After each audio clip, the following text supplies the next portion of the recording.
فلما جينا اتكلمنا مع الاداره، إمم. إيه؟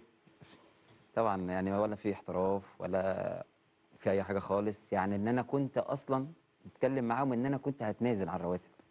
أنت كنت هتتنازل عن بقية هتنازل. عقدك؟ هتنازل عن الرواتب آه. يعني. إيه بقى اللي فطبعا حصل؟ قالوا لك لأ ما أنتش ماشي يعني؟ لا لا، آه. الموضوع مش كده، اللي آه. هو قول يا كلب والله براحتك. والله العظيم، اصل احداث كتير، خلي بالك فيها احداث كتير قوي، وفي طب ما تحكي. يعني فيها حبس، ده أنت وفي حبس على هناك حصل، وكان موضوع كبير قوي يعني. حبس لمين؟ ليا انا هناك حصل. كان بجد؟ اه والله موضوع كبير بقى، انا يعني هاجي لك واحده واحده، ما انا عشان بس عارف بجمع كل التفاصيل من اولها. حبست فين؟ في الكويت. اتكلم بجد؟ اه والله العظيم. هو ما حدش عارف المعلومة دي ما أنا. حدش يعرف، كنت ساكن لحد لما اخلص دنيتي بناء على تعليمات المحامي بتاعي استاذ علي عباس آه. واسمه محمد الركباني، ان انا اخلص بس الموضوع على خير، ان انا ارفع ايميل إمم. الاتحاد الدولي ان انا في رواتب متاخره، وان انا هفسخ عقدي. طب احكي بقى، احكي. الفيزا بتاعتي آه.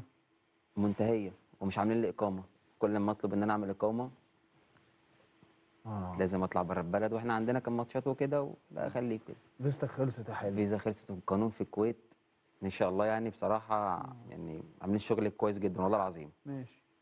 الفيزا لما خلصت آه. خلصانه بقى لها بتاع اسبوعين، يا صلاة النبي. ودي فيها خلاص هي فيها ايه خلاص. يعني ابعاد. على فكره عايز اقول لك على حاجه، هي اصلا اي فيزا بتاعت حد هو قاعد في اي بلد في الدنيا هتطبق عليه القانون. واحنا بنطبق القانون هنا في مصر بحذافيره، ما بنهزرش عشان بس تبقى فاهم. وانا ما اعرفش حاجه عن ذمه النادي، مم. ويقول لي لازم تطلع بره البلد ومش عارف ايه والكلام ده كله. مم. طب اطلع بره البلد ازاي؟ مطلوب القبض عليا. في المطار. رحت المطار مم.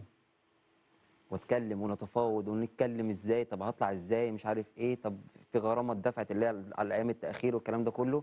راح دفعها لي وقال لي لازم تسافر اليوم، ومش عارف حاجزين لي تذكره الساعه 4 الفجر. ماشي. دفعوا لك غرامه التاخير. 250 دينار، ما ماشي. فيش مشكله، دي انا مش خايف من دي. امال خايف من ايه؟ ادخل المطار يمسكوني. دخلت المطار دخلت المطار، حجزوا لي، بس ركز، حجزوا لي تذكره الساعه 4 الفجر. عشان تلحق تخرج والغرامه مدفوعه، صح كده؟ ادخل الساعه 4 الفجر. اه. لا الغرامه دفعت الساعه 12، ادخل 4 الفجر. اه. هم ده مش الهدف من كده، الهدف جاي لك فيه.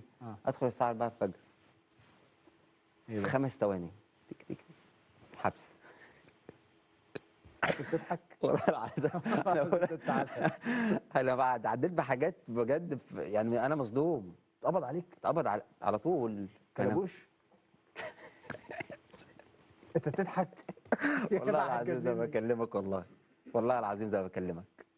يا ابني وانا قلت الحاج الاوراق ولا حد معايا هيفرق. معايا الاوراق، عايز تعرضها للمشاهدين، اعرضها لك دلوقتي حالا والله. مش انا. مختوم هي على لا. يا حبيبي لا خلاص، ما لا بقى انا انت بقى فرحان بايه؟ إيه؟ مش خلاص. فرحان، ماشي. انا مصدوم. اه. انا اول مره اتحط في موقف زي ده، اه. وان لولا حظي ان انا مظبط مع استاذ علي عباس اه. المحامي بتاعي واستاذ محمد الركباني، ان انا واصحابي هناك وقفوا اه. معايا وقفه غير طبيعيه، كويس. ومستنيني بره المطار. اه. ادخل، لو التليفون اتقفل بعد 5 دقايق اعرفوا ان اتقفل. الحقوني. اتقفل تليفونك بعد 5 دقايق. وانا داخل ما اتخدمتش الباسبور، واخديني كده يمين تك تك تك تك تك لاصحابي، اتقبض عليا بعت على طول. على طول. خدوا التليفون، اتفضل، عاملوني احسن معامله صراحه، والله العظيم يعني انا بشكرهم. يعني المباحث الجنائيه في المطار بصراحه بشكرهم جدا، اتعاملوا معايا احسن معامله، ويعني فهموا الموضوع. دخلت ماشي. وقعدت واتكلمت وفهموا الموضوع. اه. كلموا ثم. حد من النادي، قلت لهم انا يا جماعه والله انا ما عارف اي حاجه خالص. اه. والسفاره المصريه بصراحه برضو ما قصرتش، الكلام ده من الساعه 4 الفجر بقى، انا طلعت الساعه 12 الظهر. اه. كمل. فانت انا انا مش مستوعب. انت عارف انا بضحك، ما حدش انا مش انا لحد النهارده مش انا مستوعب بقى. انا كنت فين؟ طيب كمل كمل كمل كمل. ليه كل ده؟ اه. اه. عشان انا يحصل لي ابعاد اه. وما ادخلش الكويت لمده 5 سنين والدول الخليجيه. اه. مين السبب في كل ده؟ اه. الاداره. عشان ايه؟ ما اخدش ايه؟ مستحقاتك.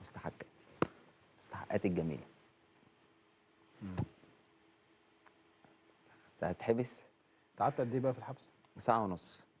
لا بس ساعه ونص ده رسمي الناس بصراحه، وهو ده التمام يعني. من المطار راحوا ودوني حاجه اسمها حته الابعاد، اه عشان خلاص هيحصل لي ابعاد، هيحصل لي ابعاد اجراء و5 سنين واقعد 48 ساعه كمان. طيب. فالناس بصراحه ليهم كل الاحترام وتعاملوا مع الموضوع، تاخرهم والله. والله العظيم اتعاملوا مع الموضوع ودخلت انا بقى يعني انا عايز اضحك في اللقطه دي بقى وانا داخل. بقول لك اعرفها. قول.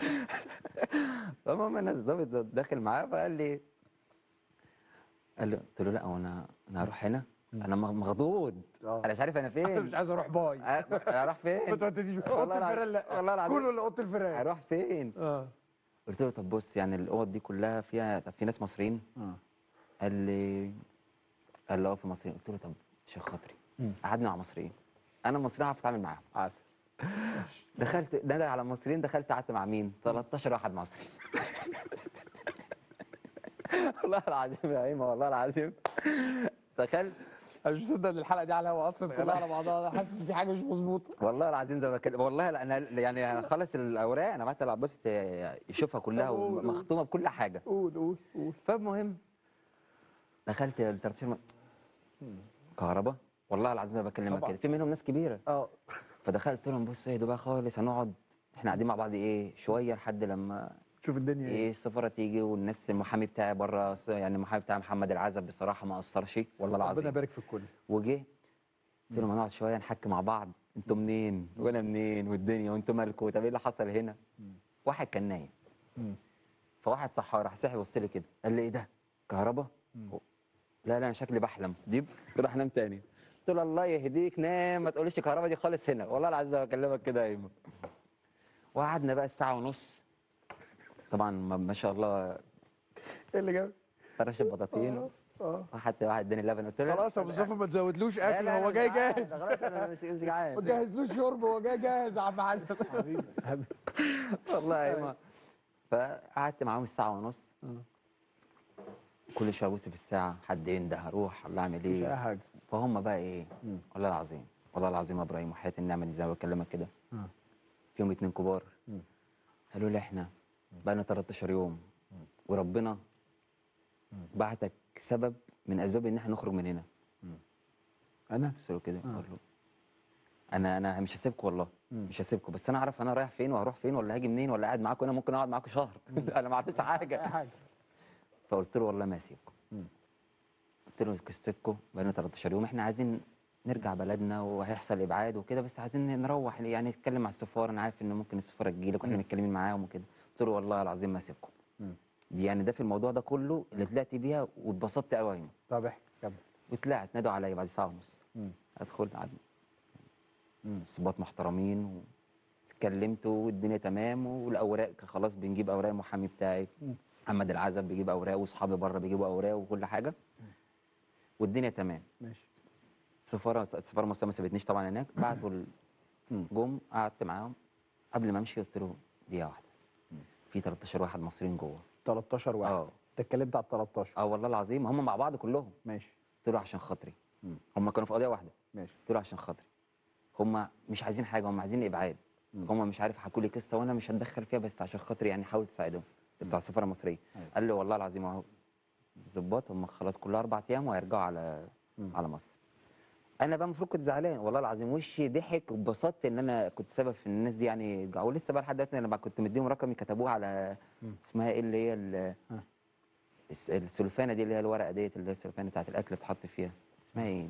بتحط بتاع بلاستيك ده، الفويل. الفويل يا هيما. الفويل. يعني خليك معانا برضه. انا بس احنا قاعدين على القهوه مع بعضينا. انا بحاول اجمع الكهرباء، اقسم بالله انا مش مصدق، انا بحاول اجمع الموضوع. ده فيلم اقسم بالله. انا كتبت لهم رقم، قلت لهم لما تنزلوا مصر يبقى كلموني طمنوني بس. بس طلعت الكلام ده كان امتى؟ الكلام ده من بالظبط من يعني يوم من 15 يوم 16 يوم. 15 يوم 16 يوم. رجعوا ولا ما تعرفش؟ والله العظيم ما حد لسه لحد دلوقتي كلمني، بس لسه ما اتكلمتش مع بتوع السفاره يعني.